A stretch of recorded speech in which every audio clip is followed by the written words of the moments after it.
merci, bonjour, merci d'être venu. Malgré tous ces temps difficiles, vous êtes, pour l'espace que nous avons, c'est déjà, avec les règles sanitaires, on est à la limite. Merci d'être venu. Ce soir, je suis très content de présenter les livres de M. Riegenberg pour une raison indépendamment de vos livres, une raison éditoriale concernant l'Iran. Malheureusement, les livres faits en France, avec les livres faits sur l'Iran, de l'intérieur de l'Iran, ils ont une fossé plus large que le fossé géopolitique qui existe entre les deux mondes. Et les éditions Candle and Fog et M. Riegenberg, avec le travail qu'il a fait et l'art qu'il a pu avoir de pouvoir enseigner en Iran à la fois et ici en Suisse et en France, et faire des publications là et là-bas, a réussi à faire une certaine forme de pont éditorial, indépendamment du contenu de livre. De dire, et c'est une sorte d'acrobatie importante, que c'est possible encore de faire des livres malgré les murailles d'incompréhension qui peuvent exister d'un côté ou de l'autre. Ça, c'est un des mérites, je vous en félicite. D'avoir eu la persévérance de faire vos livres, votre guide culturel, les autres livres sur l'architecture, sur l'art persan, tout ça. Ce sont des livres de conception occidentale, française, mais ce sont des livres qui ont été formés d'une certaine manière en Iran. Vous avez fait l'éditeur, voilà. Vous avez fait des livres en français en Iran, mais avec bien que ça soit l'éditeur installé à Londres, mais vous êtes en Iran, vous faites l'édition. Je ne me trompe pas. Oui, oui, oui. Et ça, c'est encore des livres. Et là, pour moi, c'est un pont.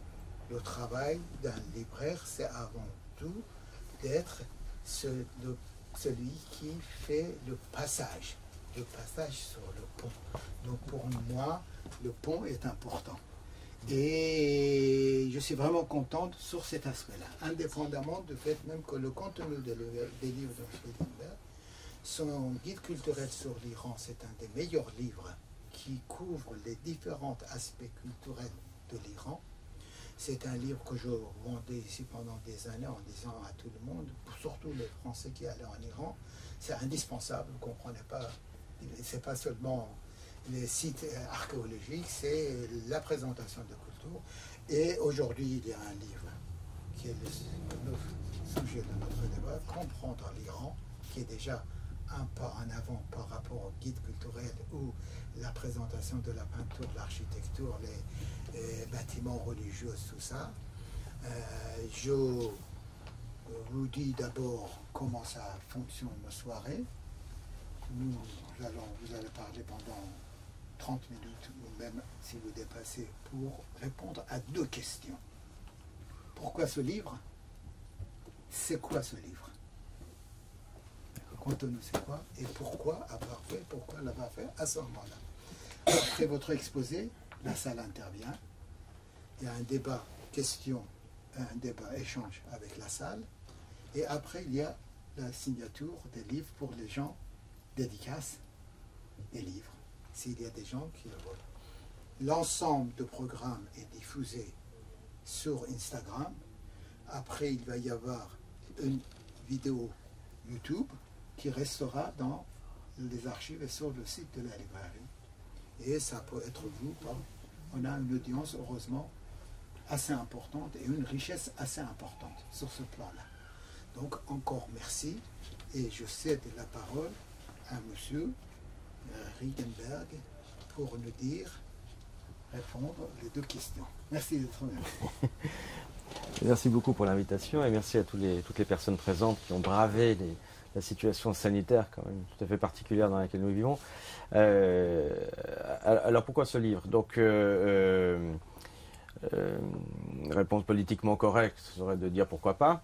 Mais de façon un peu plus détaillée, ça fait maintenant 20 ans que je fréquente l'Iran, de façon, je dirais, assez intensive, surtout ces dernières années. La première fois que j'étais en Iran, c'était en 2000, c'était les années Khatami. Je découvrais le pays, je découvrais que c'était un pays qui était totalement méconnu. Moi-même, au fond, j'ai eu une sorte de choc culturel en voyant l'écart, la différence entre la vision médiatique ou même érudite parfois que nous avions de l'Iran et puis, on va dire, les réalités de l'Iran que je rencontrais. C'est ce qui m'a amené au fond à écrire le guide culturel de l'Iran en 2006. Et puis après, j'ai fait des études à Paris, à Genève, mais au fond, j'étais tout le temps un peu ramené en Iran et j'ai eu l'occasion au fond d'approfondir ma connaissance du pays, donc de travailler à Mashhad, de travailler sur l'architecture persane, de mener différents projets. Et après 20 ans, au fond, je crois qu'il était temps, au fond, un peu de boucler la boucle, enfin, en tout cas, de faire une étape importante et d'essayer de consigner un certain nombre d'analyses, d'observations que j'avais pu faire. D'où ce livre, au fond, que je ne voulais pas être un livre académique au sens strict du terme, d'un livre sérieux, mais je ne voulais pas qu'il réponde à, je dirais, un certain protocole de chapitre, de démonstration. Je voulais qu'il ait une structure un peu plus ouverte, de façon à pouvoir parler aussi bien de la politique, de la géopolitique, que de certains aspects culturels, sociétaux qui m'avaient frappé, d'inclure autant un chapitre sur la conception qui serait un peu archétypique du pouvoir en Iran, en tout cas sur le plan des idées, qu'un chapitre sur la politique iranienne, le Tolof, ou sur des éléments fondateurs, structurants en Iran, le sens de l'espace, de la temporalité, et de tout ça, de réunir tout ça dans un livre. Donc un livre qui aurait été un tout petit peu atypique au fond par rapport à la littérature courante sur l'Iran, mais qui soit un mélange à la fois de, je dirais, d'analyse, on va dire universitaire, mais aussi, puisque bon, en sciences humaines, on a parfois cette illusion d'être en quelque sorte objectif ou d'avoir une sorte de distanciation suffisamment lointaine pour offrir une analyse un peu froide, objective, distanciée, alors qu'au fond on est souvent beaucoup plus impliqué dans ce que l'on voit, dans ce que l'on observe, que ce que l'on souhaite. Et surtout avec un certain nombre de biais inconscients, de partis pris, de préjugés. Et puis le fait que, bon, voilà, on ne sort pas au fond de sa condition culturelle. Je suis un Européen, je suis né en Suisse, donc je ne peux pas m'iraniser au point de me fondre en quelque sorte dans la culture iranienne. Donc c'est un livre qui résulte aussi d'un va-et-vient, en quelque sorte, entre ce que j'ai cru comprendre, ce que je crois avoir perçu, et puis des interrogations aussi sur mon propre point de vue culturel. Donc tout ça, évidemment, ne faisait pas un livre au sens académique strict du terme, ni dans son plan, ni dans ses développements. Une sorte de somme, mais qui est à la fois sérieuse et personnelle, je dirais ça. Donc c'est un livre d'abord que j'avais structuré en différents chapitres répartis dans l'ordre alphabétique, une sorte de dictionnaire, parce qu'il était difficile au fond de hiérarchiser un certain nombre de thématiques.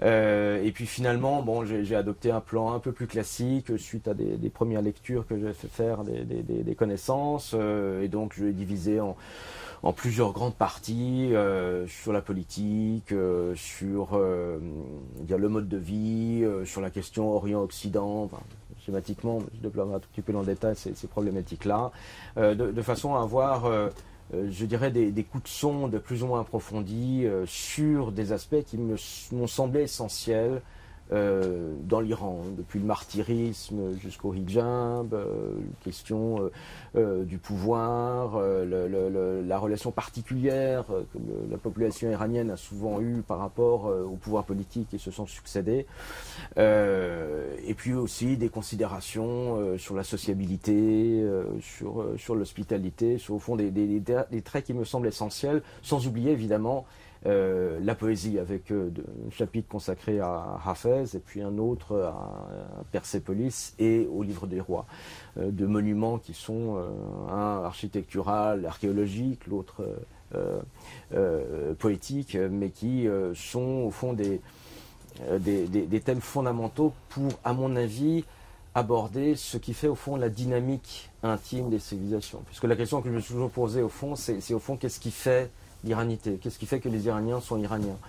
On peut énumérer un certain nombre de choses, mais au fond, plus on approfondit, et si on met de côté un peu les hypothèses romantiques sur une sorte d'essence iranienne, une sorte d'archétype de l'iranité, ce sont des hypothèses qui vraiment ont été totalement on va dire déconstruite par les études modernes.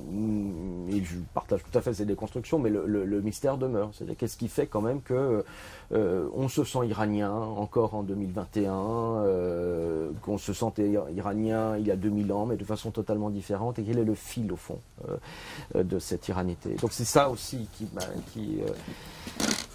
m'a conduit au fond à avoir une vision un tout petit peu multidimensionnelle, une approche par différents angles, de façon à jeter des éclairages qui n'entendent pas, évidemment, épuiser le sujet, mais disons consigner au fond tout ce que j'ai pu apprendre en tant que Suisse en Iran, un tout petit peu iranisé quand même sur certains aspects, suffisamment dedans pour observer les choses de l'intérieur, suffisamment dehors pour tenter de pouvoir les analyser et de les écrire en livre. Voilà ce que je pourrais dire en quelques mots sur pourquoi ce livre et qu'est-ce qu'il contient. Alors, oui, par principe, quand on veut aborder au fond un pays dans, je dirais, dans sa globalité, même si on peut jamais, je dirais, étudier tout un pays, c'est pas possible. Surtout que l'Iran, c'est grand comme 3 fois la France, c'est plusieurs mondes à l'intérieur, au fond, d'un seul pays, que c'est un pays qui a des disparités, des écarts mentaux, des écarts culturels assez considérables, hein, entre le nord de Téhéran et le Sistan Baloutchistan. Vous avez deux mondes pratiquement, et que vous pouvez avoir des dépaysements, même pour les Iraniens, des chocs culturels à l'intérieur de votre propre pays. Donc déjà, alors je prends un peu dans le désordre vos remarques très intéressantes.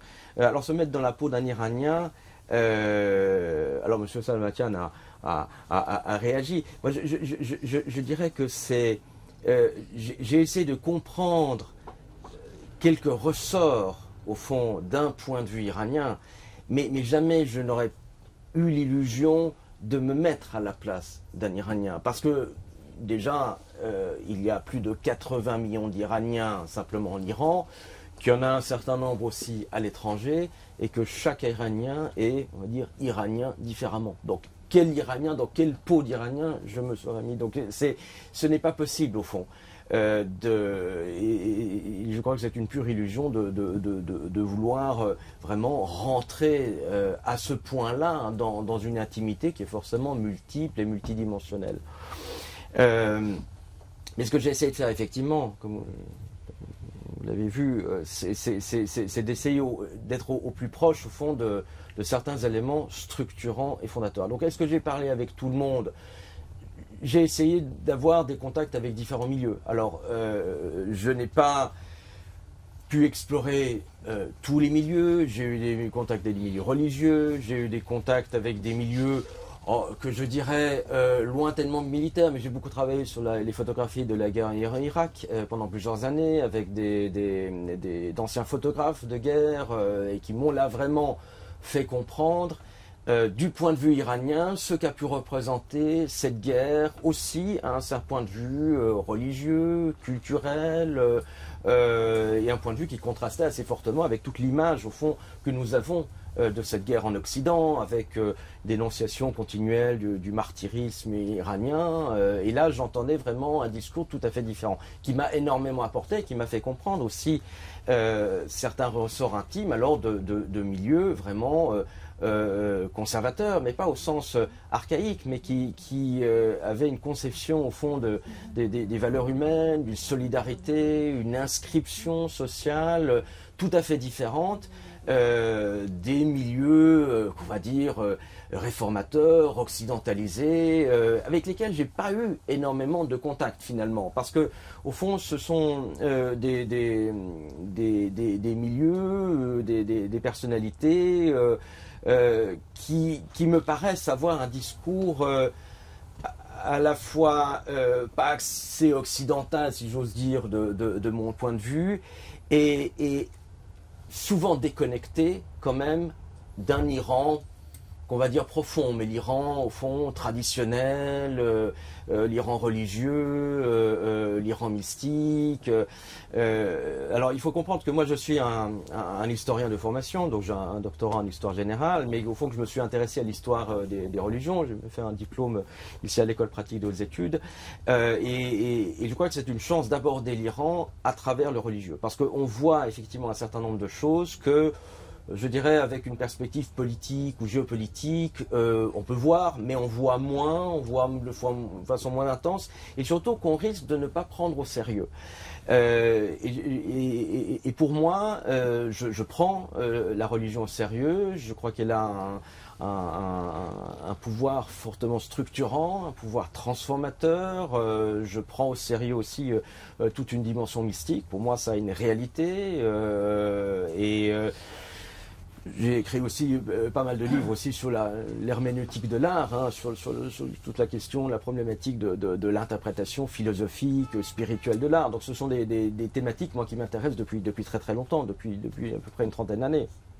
Donc pour moi, ce n'est pas quelque chose d'irréel, ce n'est pas de l'ordre de l'imaginaire, c'est quelque chose qui est fondamentalement structurant, qui évidemment pose un certain nombre de problématiques dans l'analyse historique, sociologique, des phénomènes envers lesquels il faut être prudent d'un point de vue, je dirais, de l'analyse scientifique, de l'approche scientifique, mais mon postulat, mon parti pris, c'est de prendre le contenu de ces phénomènes au sérieux. Ce n'est pas de l'irrationalisme, ce n'est pas de l'imaginaire, et donc je pense qu'à partir de là, on peut s'ouvrir à des réalités iraniennes que peut-être une autre démarche ou une autre perspective ne verrait pas, ou verrait de façon moins profonde, moins intense ou moins subtile.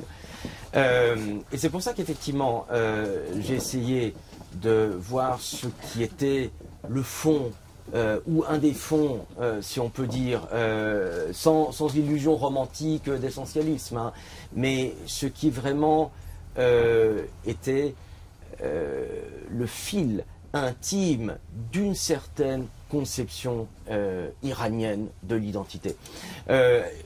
Alors, je ne crois pas qu'il y ait de réponse, parce que ça, c'est un ordre des choses qui demeure, à mon avis, et d'un point de vue simplement scientifique, ou même d'un point de vue philosophique, soit impossible à déterminer, soit très compliqué à analyser. Donc, vous évoquiez le phare et le velet et farqi. Donc, peut-être dire que le phare, c'est une conception ancienne, hein, c'est l'idée, au fond, que le souverain, dans l'Antiquité, le souverain iranien dans l'Antiquité, achéménide, sassanide, là on a des témoignages iconographiques, textuels qui nous décrivent ça, eh bien reçoit du divin, d'un pouvoir divin, de Ahura Mazda à l'époque sassanide, eh bien un charisme divin, une lumière de gloire qui donne au roi à la fois la sagesse, la puissance, le pouvoir, la domination sur un certain espace.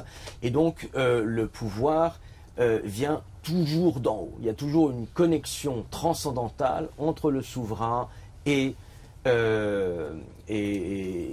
une réalité divine, quelle qu'elle soit, hein, que ce soit le zoroastrisme ou que ce soit plus tard, au fond, l'islam chiite.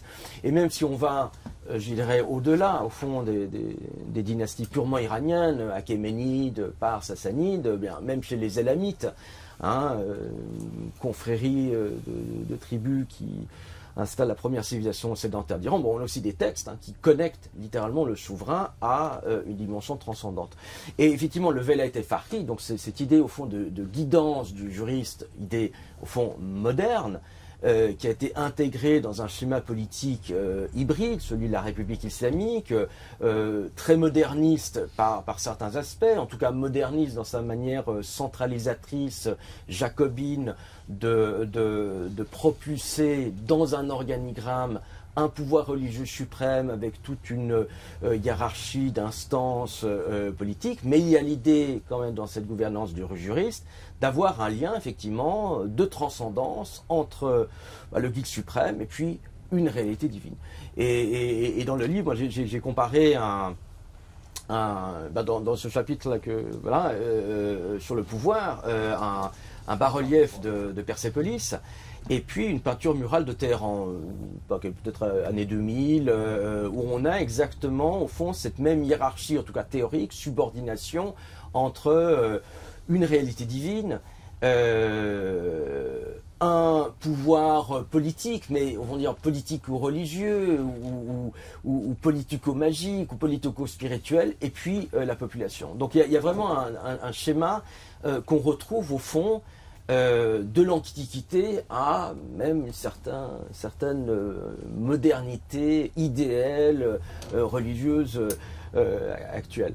Alors effectivement, ça m'a particulièrement intéressé. C'est quelque chose qu'on repère aussi dans l'histoire, je dirais là aussi à différents niveaux de formulation, de façon plus ou moins formelle, de façon plus ou moins implicite. Il y a des époques effectivement qui sont particulièrement propice à ce genre de construction, l'époque safavide par exemple, où vraiment le chiisme devient la religion officielle du royaume persan et qu'il y a une articulation qui se crée entre le souverain et puis tout un clergé chiite.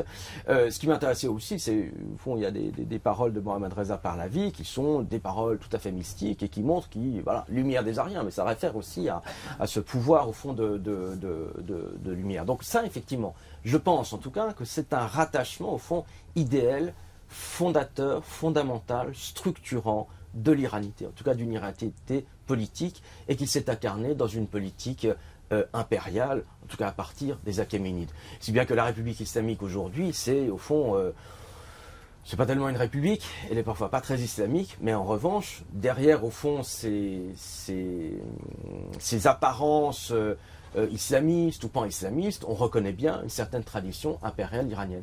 Maintenant, ce qui m'a intéressé, c'est que aussi, pourquoi, malgré le fait que tous ces souverains antiques ou d'époque musulmane, pourquoi tous ces souverains avaient reçu un charisme divin, prétendaient l'avoir reçu, pourquoi est-ce que c'est quelque chose qui les légitimait en tant que souverain, en tant que détenteur d'un pouvoir, et pourquoi finalement ils ont été renversés. Pourquoi est-ce que les Achéménides que l'on voit dans les bas-reliefs à Persépolis ou à Bissoutoun en train de vénérer Aoula Mazda, le disque ailé, eh bien pourquoi ces Achéménides ont été renversés en quelques mois par Alexandre le Grand? Pourquoi est-ce que les Sassanides, qui ont maintes fois représenté le don du Faal par le dieu Aoula Mazda au souverain, pourquoi ces Sassanides ont été renversés là en très peu de temps par un islam conquérant? Et pourquoi toutes ces dynasties qui ont prétendu être l'ombre de Dieu sur terre ont été finalement renversées par des rébellions? Et pourquoi la République islamique n'est pas, même si elle a cette conception de Velayat Faqih, elle peut être aussi renversée en tant que système au profit d'un autre système, même si en fait il va rester, je pense, toujours, ça c'est une dimension, je pense absolument cardinale, cette idée quand même qu'il y a toujours un rattachement du politique à une dimension transcendantale. Et ça, effectivement, c'est le fond. Mais avec le mystère, justement, de cette pérennité idéale, et puis en même temps, la variabilité des pouvoirs. Et donc, effectivement, après le chapitre sur le pouvoir, où j'essaie de détailler, au fond, ces différents aspects, sur le charisme, sur la question de l'autoritarisme aussi.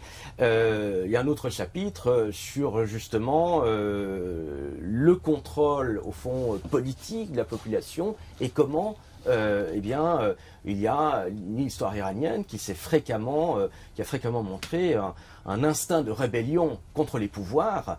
Et pourquoi? Eh bien, c'est inscrit d'une certaine manière dans la réalité iranienne, à savoir qu'il y a une discontinuité entre le pouvoir et le peuple. Ce que Gobineau au XIXe siècle disait assez admirablement, que grosso modo les Iraniens n'ont que faire au fond de leur roi, de leur dynastie, ils passent, ils vont, ils viennent, mais ce qui demeure d'une certaine manière, c'est une société iranienne structurée par la famille, par un certain sens patrimonial, par la langue persane, par des habitus, et au fond c'est toutes ces dialectiques politiques que j'ai essayé, alors pas de prétention d'éclairer évidemment dans tous ces détails, ni d'en fournir une sorte d'explicitation comme ça totalisante, mais en tout cas d'essayer de mettre le doigt dessus, voilà, en montrant qu'effectivement, en essayant de montrer que oui, il y a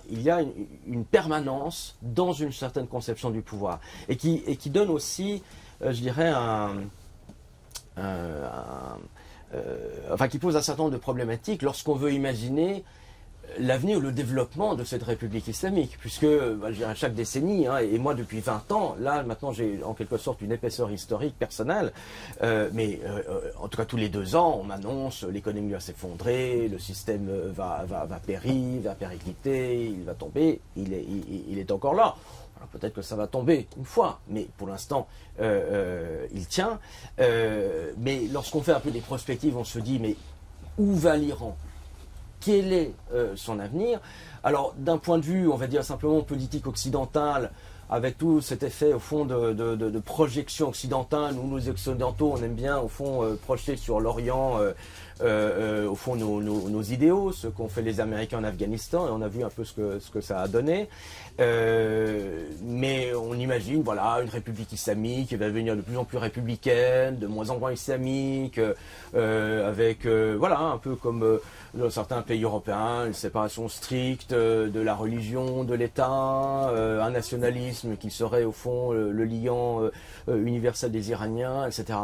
Mais si on regarde au fond d'un autre point de vue, d'un point de vue plus de l'histoire des religions ou de l'histoire des archétypes, ou avec une sensibilité phénoménologique, on peut se demander si jamais cette évolution même pourrait apparaître, dans la mesure où oui, peut-être il a pu y avoir, comme au fond à l'époque de Mossadegh, un peu quelques années avant, une vraie période un peu de parlementarisme en Iran. Mais on peut se demander si à terme, c'est tout à fait durable, dans la mesure même où depuis des siècles et des siècles, vous avez quand même cette idée d'un pouvoir politique rattaché à une transcendance. Donc, d'un point de vue au fond de l'histoire des religions, ou d'un point de vue au fond de mythocritique, on peut aussi imaginer que, oui, peut-être qu'il y aura une évolution vers un peu plus de démocratie, mais en fait, la question c'est dans quelle mesure est-elle possible, puisque il y a une sorte d'alignement entre justement ce sens transcendantal du politique,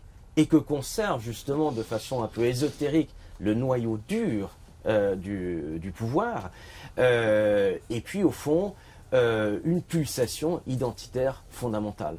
Et justement, le débat que l'on voit assez peu, au fond, depuis l'Europe, et dont je me suis vraiment rendu compte en Iran même, c'est à quel point, justement, ceux qu'on appelle les réformateurs sont parfois déconnectés de cette pulsion-là. Pour eux, évidemment, réformateurs, plus ou moins occidentalisés, patriotes, hein, mais tout ça, ça relève un peu du religieux, la superstition, un empêchement au développement du pays, alors qu'en fait, on voit que mollah ou pas mollah, vous avez toujours une verticalité du pouvoir, et une verticalité toujours alimentée par cette transcendance idéale. Et donc dans une perspective d'avenir, on peut se dire qu'en tout cas ça, ce sera toujours un ressort fondamental de l'Iranité. Les Iraniens peuvent s'écarter peut-être politiquement un tout petit peu, mais ils y reviendront en temps de crise ou en temps de déséquilibre identitaire fort. Merci. J'aimerais bien de ne pas enfermer le débat uniquement dans la forme politique de pouvoir. D'abord, merci pour votre remarque. Oui, mais ce livre est dans le prolongement de celui de 2006, si vous voulez. 2006, effectivement, quand j'ai commencé à écrire le guide culturel, j'avais 30 ans. Donc, c'est un âge où on a un tout petit peu de maturité, on est encore capable de se lancer dans des projets un peu démesurés, et puis où on est effectivement porté par l'amour, effectivement. C'est un pays que j'aime toujours, que j'ai aimé, et pour moi, qui venait de la Suisse, je suis né à Lausanne, c'était vraiment un continent au fond, parce que il y avait une complexité, une richesse qui était très très éloignée, qui était pour moi totalement dépaysante en tant que Suisse, où la Suisse, bon, c'est un petit pays, on a du chocolat, on a des banques, certains disent 6 mois d'hiver, 6 mois d'impôts, mais au fond, aucune culture comparable, ni même avec nos grands voisins européens, la France, l'Italie, l'Allemagne, évidemment pas du tout avec l'Iran. Donc pour moi, c'était un enrichissement personnel. Vraiment, je me suis aussi redécouvert d'une certaine manière à travers l'Iran. Et donc ce livre, au fond, c'est un peu dans le prolongement. Simplement, c'est avec une maturité, et puis de façon plus réceptive, au fond, qu'est-ce que je reviens en fait sur toutes ces années, et puis j'essaie d'en dégager au fond une compréhension peut-être plus analytique, plus fouillée. Alors c'est un ton un peu différent évidemment du livre de 2006, mais bon, c'est chaque âge on fait un certain type de livre, et donc moi j'ai 50 ans, 51 ans, donc évidemment j'allais pas refaire un autre guide culturel de l'Iran, parce que voilà, je crois beaucoup à cette notion de hal en persan, enfin le sentiment, l'état spirituel, au fond le moment spirituel. Il y a des choses qu'on fait dans un certain état et qui sont uniques parce que justement ce n'est pas reproductible, et que chaque âge de la vie amène un certain type de conscience, et donc au fond d'écriture aussi, quand on met ça par écrit. Alors, où est-ce que j'ai appris le persan, si c'était bien Bon, je l'ai appris tout seul, hein. Vous savez, moi, je n'ai pas un persan très très développé, je ne suis pas iranologue de formation. Au fond, moi, ma première formation a été en cinéma, il y a longtemps.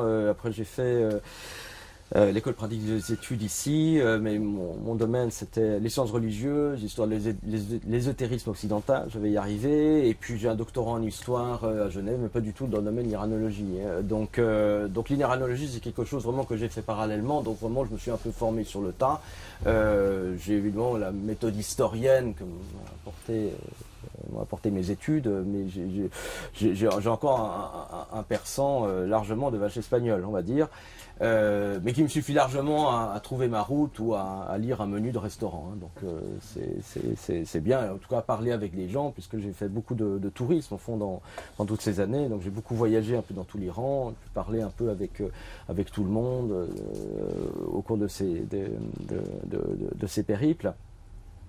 Ensuite, est-ce qu'il y a un autre pays avec lequel je partage au fond la même intimité que l'Iran? Non, je dirais pas. Parce que là, c'est un pays quand même que je fréquente depuis 20 ans, et il n'y a pas d'autre pays que j'ai fréquenté autant avec le même intérêt. Et je me suis rendu compte aussi à quel point c'était une culture inépuisable. Parce que j'ai beaucoup voyagé aussi professionnellement en Asie centrale, en Ouzbékistan, en Turquie, en Arménie, en Inde du Nord surtout.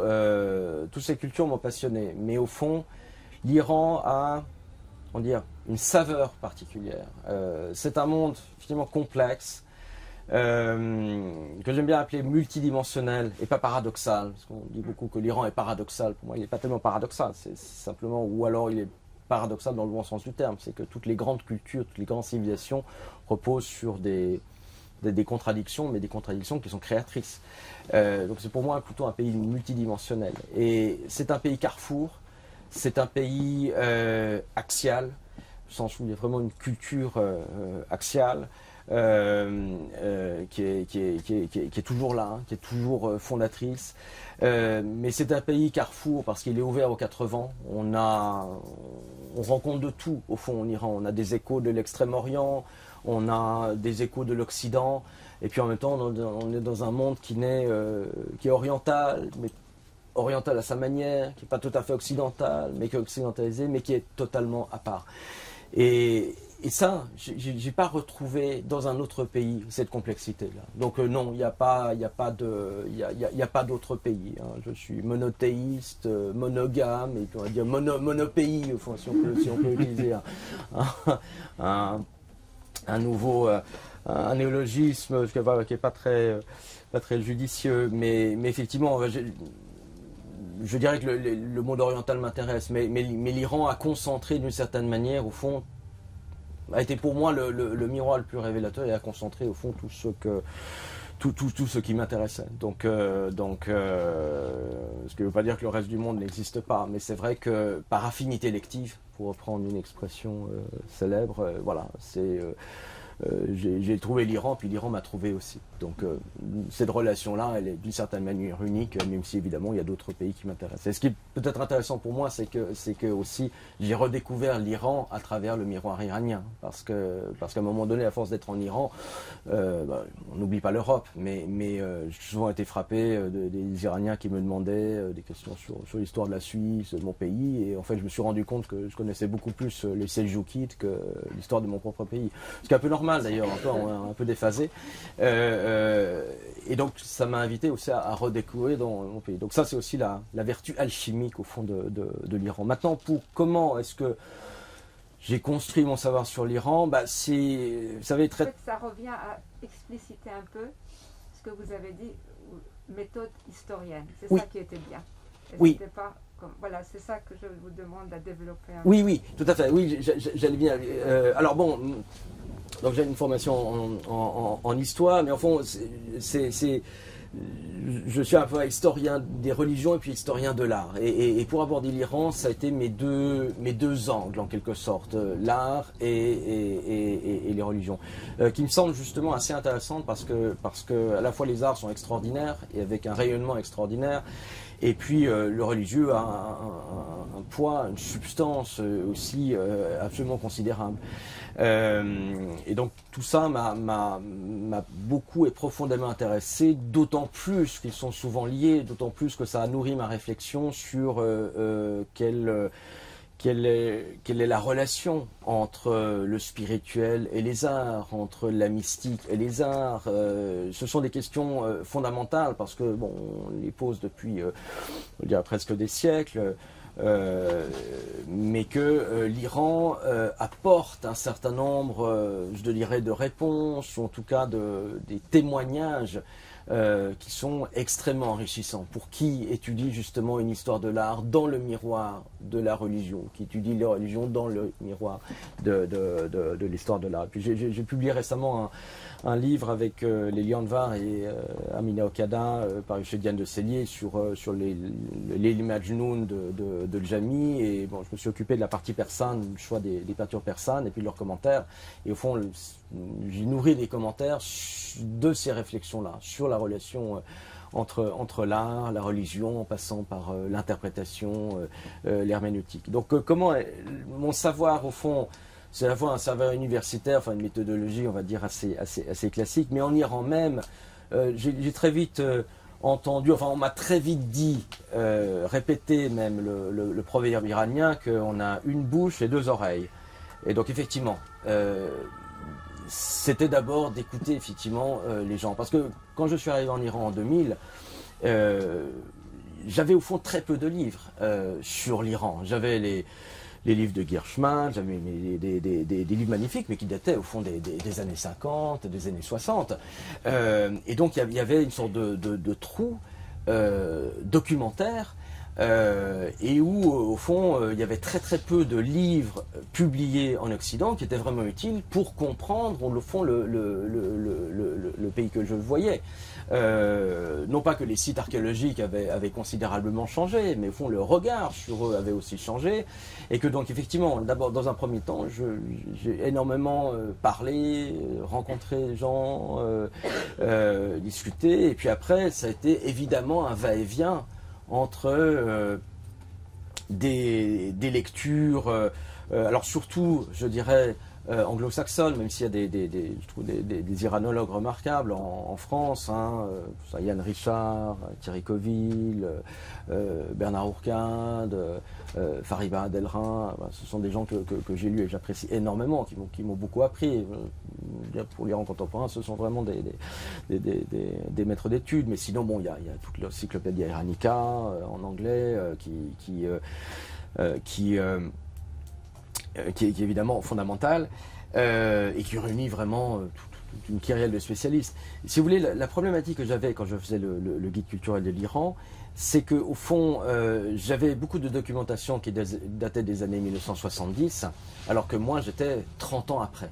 Et qu'il fallait, pour l'écriture de mon livre, en fait, faire des choix entre me référer à une documentation qui était un peu datée, mais qui est peut-être parfois encore valable pour une question de datation, d'interprétation, et puis en même temps des sites qui avaient parfois changé ou qu'on voyait différemment, que les Iraniens voyaient différemment, avec évidemment le poids aussi de l'histoire récente, de la Révolution, de la République islamique, des nouvelles recherches qui avaient été faites en Iran.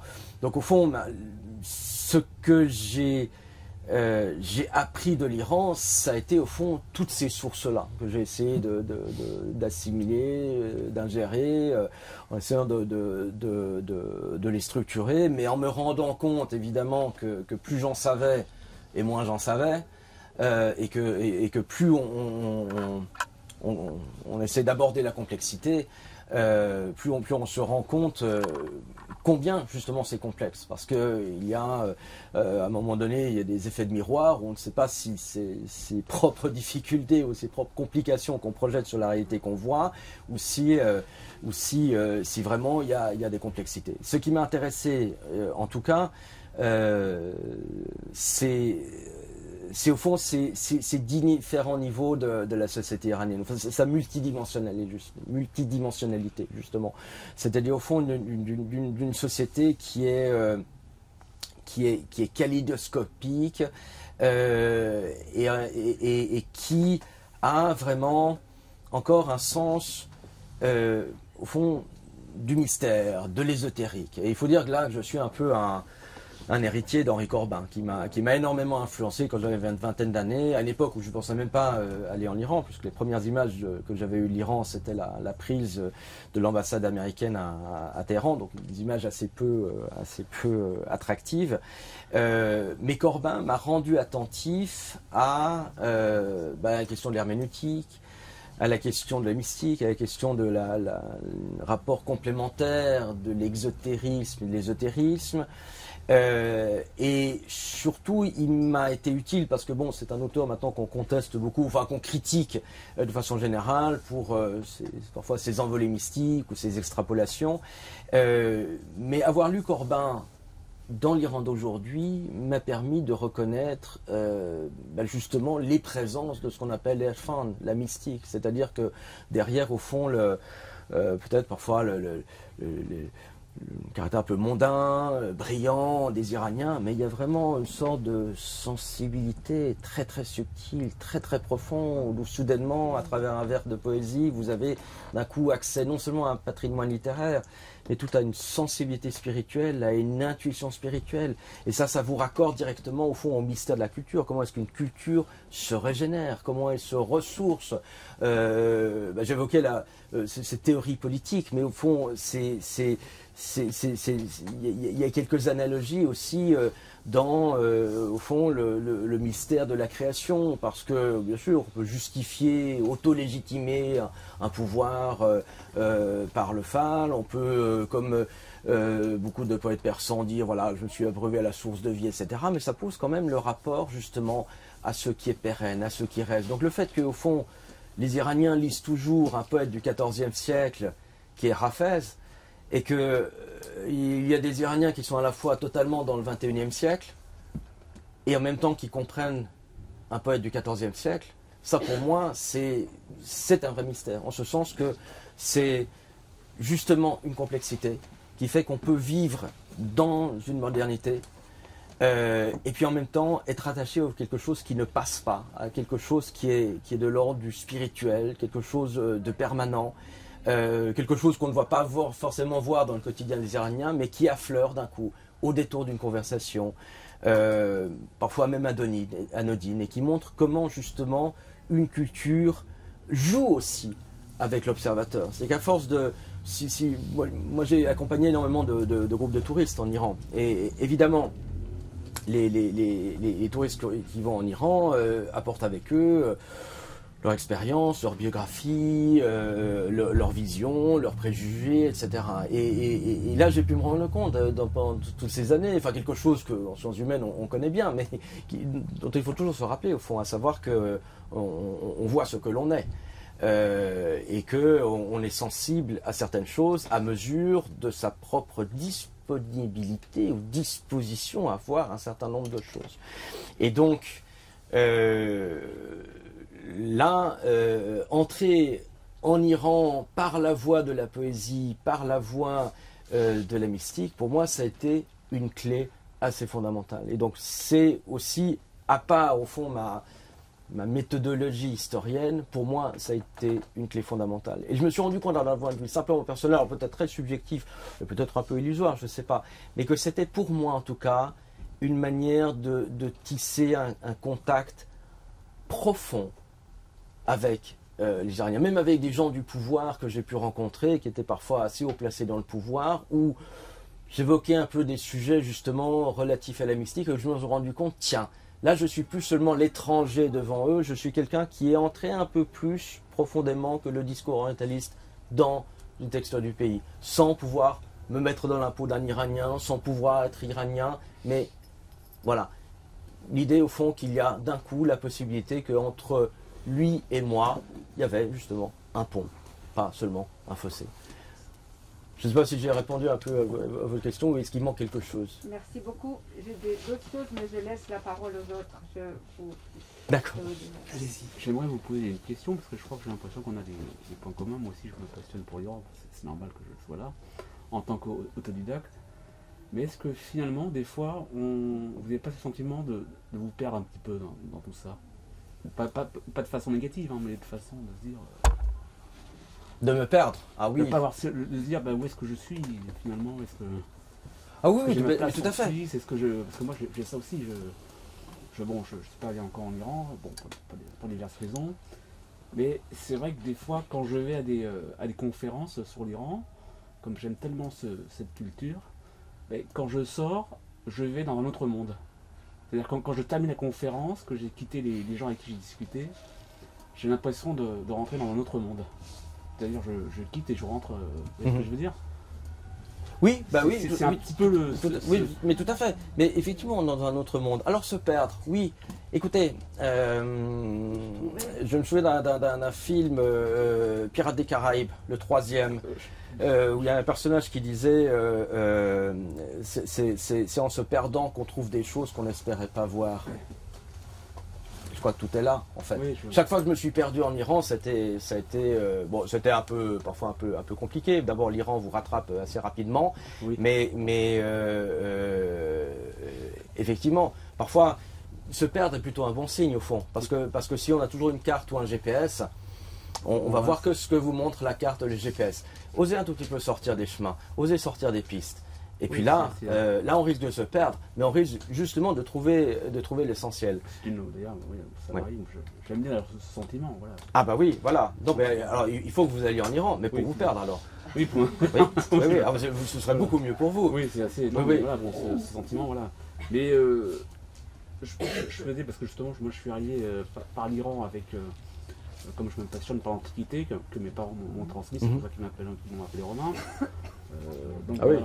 Donc voilà, les Romains et les Iraniens sont toujours voilà. Je suis rentré par Alexandre le Grand parce que voilà, j'avais entendu beaucoup parler de ce personnage. J'ai pris un bouquin et puis j'ai lu sa biographie. J'en suis arrivé à cette conclusion, mais ça c'est donc finalement Alexandre finalement il n'a pas conquis la Perse, il n'a pas conquis l'Iran. Mais finalement, c'est l'Iran qui l'a conquis. Oui, mais il a cru, voilà, et finalement, c'est comme beaucoup je pense, de conquérants qui sont arrivés, ils sont devenus, par la force des choses, ils ont été conquis par l'Iran, en fait. Oui, tout à fait. L'Iran a une capacité d'absorption. Oh là là. A une capacité d'absorption de filtrage qui est considérable. Donc effectivement, Alexandre le Grand, comme vous savez, a essayé de marier des Perses et des Grecs. Ça n'a pas marché. Ça n'a pas très bien marché parce que l'Iran, à la fois, Hérodote nous disait que les Perses étaient des gens très très ouverts à tout ce qui était étranger, à toutes les coutumes étrangères, et puis en même temps, bon, ils sont Perses, ils veulent rester Perses, et qu'ils tiennent à une sorte d'identité structurante, axiale. On va revenir sur la politique, mais le nœud, il est là. Et donc je crois qu'effectivement, moi aussi, je suis aussi rentré en Perse par Alexandre le Grand. Enfin, disons, une des images qui m'avait frappé dans mon adolescence, c'était le tombeau de Cyrus. Un monument très très simple, et puis c'était dans un livre sur Alexandre le Grand. Donc évidemment, il y a des images comme ça, évidemment. On s'accroche à des images, des imaginaires, et puis après on essaie de voir à quelle réalité cela correspond. Mais tout à fait. Et je crois que l'épopée d'Alexandre le Grand est intéressante aussi, parce qu'elle nous renvoie aussi justement à cette dichotomie un peu artificielle ou artificieuse, problématique entre l'Orient et l'Occident, et puis au fond à la rencontre des cultures, à des idéaux de mélange, d'unité, de fusion, de dialogue. Et ce sont au fond des débats tout à fait permanents. Donc c'est vrai qu'Alexandre le Grand, c'est une histoire occidentale. Mais au fond qui nous renvoie toujours à une position d'occidental. Mais ce qui est intéressant en revanche, c'est que dans les textes, par exemple chez Ferdowsi ou d'autres auteurs, ils ont à demi iranisé Alexandre le Grand. Ils ont fait d'Alexandre le Grand un demi-iranien. Ce qui est intéressant parce que ça veut dire, voilà, Alexandre le Grand qui est un peu une catastrophe pour l'Empire achéménide, enfin pas un peu, beaucoup, une catastrophe totale pour l'Empire achéménide, mais après, bon, l'iranisant à demi, on dit bon, c'est une histoire de famille plutôt au fond. Mais il est devenu finalement un descendant de l'Achéménide après la suite. Oui, tout à fait. Quand il trouve le corps, il prend son manteau, il enveloppe le corps dans ce manteau de pourpre. Pendant une période de l'historiographie occidentale, il parlait de la conquête de l'Alexandre. En Iran aussi, les travaux de Briand, au moins. Oui. Alexandre, dans les pas de Darius, montre très bien qu'il y a une continuité. Oui. Et ça, je suis d'accord. L'Iran, c'est un pays des mythes, mais en même temps, sa réalité historique, c'est un pays qui démystifie toutes les mythes. Je maintiens ça. Les mythes, et là-dessous, vous avez traduit Hafez, je cite un poème de Hafez, جنگ 72 ملت همه را عذر بنه چون ندیدند حقیقت راه افسانه زدند. Pardonne-les guerres des 72 nations. Ils n'ont pas vu la vérité, donc ils se sont laissés séduire par des mythes. Afsané, c'est le mythe. Si je traduis mal, dites-le moi. Oui, non. Et c'est un poésie. Oui. C'est vrai que l'Iran, c'est un pays où, pour expliquer d'une manière brève les choses, tout le monde s'accroche à une poésie. Pourquoi la poésie permet un miroir que chacun en comprend différemment. Alors, je vous remercie vraiment, surtout pour le guide culturel. Le guide culturel, je l'ai vendu beaucoup comme libraire. Maintenant, je suis un libraire à la retraite, d'accord? Ah oui. Je viens ici seulement pour les soirées. Mais comme libraire, je l'ai vendu beaucoup. Je ne vous connaissais pas. J'avais lu le livre, j'avais lu les ouvertures, et j'avais dit dans une période où justement tout le monde s'enfermait pour l'Iran sur les visions géopolitiques du moment. Et c'était l'écran de télé qui, à la place de donner une information, c'est normal. Quand la télé parle de géopolitique, ils défendent des intérêts géopolitiques des uns ou des autres. Ce n'est pas l'indépendance même du journaliste que je mets en cause. Tout à fait. Et ça, nécessairement, ça crée, à la place que l'écran soit quelque chose qu'on voit, ça vous empêche de voir. La culture, c'est justement différent. Et le guide culturel avait cette particularité. Je n'ai pas eu une seule personne qui m'a pris le guide culturel et de retour d'Iran n'est pas venu me remercier. D'abord que je lui ai dit, n'aie pas peur, tu peux aller en Iran. La société va t'accueillir comme ça. J'espère que ce livre aussi, malgré le titre, qui a une prétention plus d'autres c'était le guide. Ça, c'est comprendre l'Iran. D'accord? C'est déjà quelque chose. Oh, le guide culturel Je vais avec est déjà beaucoup de directif. soif Hein, comme pour c'est. essayer. Bien, nous arrivons au terme de notre débat. Alors, les guides sont là, si vous voulez. Merci d'être venus. Merci d'être venus surtout.